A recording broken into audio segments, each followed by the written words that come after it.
नमस्कार मित्रों, मैं प्रशांत श्रीवास्तव आपका स्वागत करता हूं अपने YouTube चैनल श्री प्रशांत एस्ट्रोलॉजी में। मित्रों, राहु देव का परिवर्तन होने जा रहा है 12 अप्रैल को। और 12 अप्रैल को राहु देव का जब परिवर्तन होगा तो उसका बहुत बड़ा असर पड़ेगा। ये हमने जो पिछले 2021 में वीडियो बनाया था सारी राशियों का साल भर वाला, उसमें हमने बताया था बार बार इस बात को। वो वीडियो आप लोग देखिएगा तो उसमें आप लोगों को बात ज्यादा समझ में आएगी।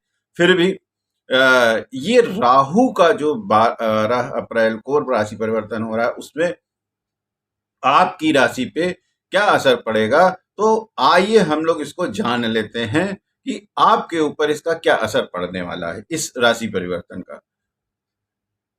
बाकी यहाँ पे आपको एक बात बता देना और उसके पहले आवश्यक है कि जो राहु का परिवर्तन है अकेले केवल वही आपकी जीवन में आपको गाइड नहीं करता है। आपकी कुंडली में महादशा क्या चल रही है, अंतरदशा क्या चल रही है, और भी जो दशाएं हैं वो कैसी चल रही हैं, गोचर में आपकी कुंडली की क्या स्थिति है, उसी के साथ साथ बाकी सारे ग्रह गोचर में किस तरीके से मूवमेंट कर रहे हैं, क्योंकि अभी शनि भी बदलने वाला है, गुरु भी बदलने वाला है। तो बहुत सारी चीजों को लेके देखा जाता है।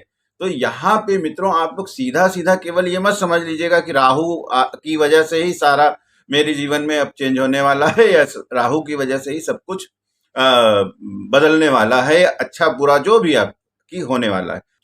मित्रों, आइए अब हम लोग जान लेते हैं कर्क राशि वालों के बारे में। कर्क राशि वालों के लिए यह जो राहु देव का परिवर्तन है वो क्या लेके आ रहा है, और कर्क राशि वालों के लिए ये जो समय रहेगा 18 महीने का वो कैसा रहेगा।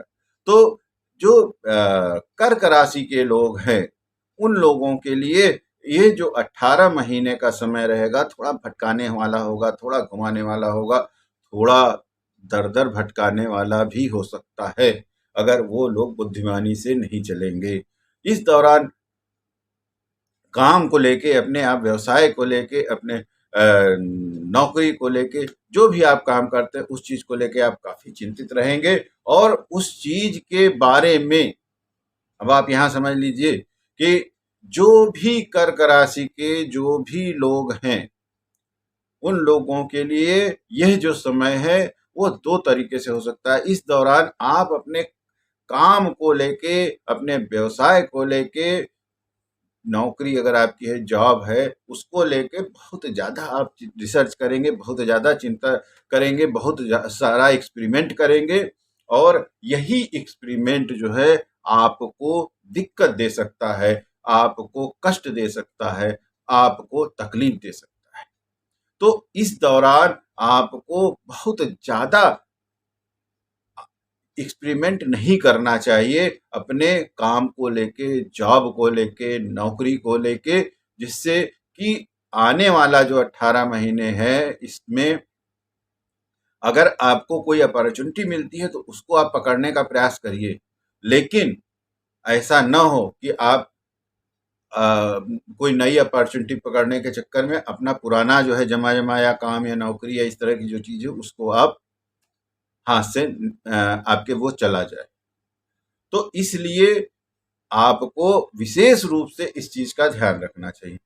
यहाँ पे एक चीज आपको और ध्यान देना चाहिए कि आप जो भी काम करते हैं, जहां भी काम करते हैं, वहां पे कोई भी किसी भी तरह का इस तरह का कोई भी काम मत करिए ज्यादा लालच के चक्कर में, जिससे कि किसी भी प्रकार का आपको कोई लीगल मामला हो जाए, किसी भी प्रकार का ब्राइब वगैरह इस तरीके की चीज कि ज्यादा हम फायदा कर लें, मिलावट कर दें सामान में, इस तरह की चीज आप कर सकते हैं, आपका इस तरह का मन हो सकता है। और मित्रों ये निश्चित जान लीजिए कि इसमें फिर आप कानूनी पचड़े में फंस सकते हैं।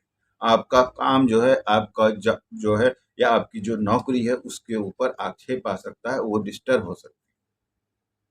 तो इसलिए मेरी आप लोगों को सलाह है, बहुत ज्यादा लाभ के चक्कर में इस तरह का कोई अपने कार्य स्थल पे, आप कोई अपने नौकरी में, अपने व्यवसाय में कोई इस तरह का काम मत करिए, कोई मतलब शॉर्टकट मत अपनाइए। कोई भी पेपर वगैरह आप साइन करिए तो उसको बहुत ध्यान से देख लीजिए, क्योंकि आपके नौकरी में, फिर हम आप बता रहे हैं, काम में, व्यवसाय में किसी न किसी प्रकार की अड़चन आने का पूरा पूरा योग बनता है। तो वहाँ पे आपको थोड़ा सा चौकन्ना रहना चाहिए और बहुत ज़्यादा काम में एक्सपेरिमेंट जो करना है वो अभी आपको नहीं करना चाहिए। 18 महीने तक अस्थायी रूप से जो भी आप अपना काम है आपको करते रहना चाहिए। यहाँ एक चीज और बताएं कि आपका हो सकता है कि आपकी नौकरी में, आपके काम में या आपके व्यवसाय में किसी भी तरह का कोई विवाद हो जाए, किसी से आपका कोई विवाद हो जाए, लड़ाई झगड़ा हो जाए, तो वहां पे भी मित्रों बुद्धिमानी दिखाते हुए अगर आपको थोड़ा सा झुकना भी पड़े तो भी वहां आप झुक जाइएगा। क्यों कि अगर आप नहीं झुकेंगे, वहां पे एडजस्ट नहीं करेंगे, झुकने का मतलब नहीं कि आप एकदम से वो कर लीजिए, सारी अपने ऊपर गलती ले लीजिए, लेकिन अगर थोड़ा सा आप एडजस्ट करके वहां से बच सकते हैं तो बचने का समय है कुल मिला के इस समय का। नहीं तो उससे आपको आर्थिक रूप से भी दिक्कत आ जा सकती है, उसको उसकी वजह से लीगल मैटर भी हो सकता है और उस चीज की वजह से आपको दौड़ भाग भी और परेशानियां भी जो है आप जबरदस्ती की आ सकती है। तो इसलिए आपको फिलहाल बचना चाहिए। यहाँ पे एक चीज आपको मित्रों और बताएंगे कि थोड़ा सा इस समय आपको ध्यान देना चाहिए कि खर्चे जो आपके हैं और इनकम जो आपकी है उसको किस तरह हिसाब से, उसका किस हिसाब से आप एक तारतम्य बिठाइए, उसको कैसे आप मैनेज करें। तो उसके लिए भी थोड़ा सा आपको ध्यान देना चाहिए, थोड़ा सा आपको उस पर बुद्धिमानी करनी चाहिए। इसी के साथ साथ अगर आपको किसी भी प्रकार की कोई पुरानी बीमारी है या कोई आप किसी तरह की मान लीजिए डायबिटीज या ब्लड प्रेशर या इस तरह के कोई भी आप किसी भी प्रकार के पेशेंट हैं, तो आपको अपने स्वास्थ्य के ऊपर ध्यान बराबर दिए जाना चाहिए, देते रहना चाहिए। उसमें किसी तरह की हीला हवाली नहीं करनी चाहिए, दवाओं वगैरह को जो है समय से लेते रहना चाहिए, नहीं तो उसमें आपको थोड़ा सा दिक्कत आ सकती है। स्वास्थ्य के क्षेत्र में भी थोड़ा सा आपको समस्या आ सकती है।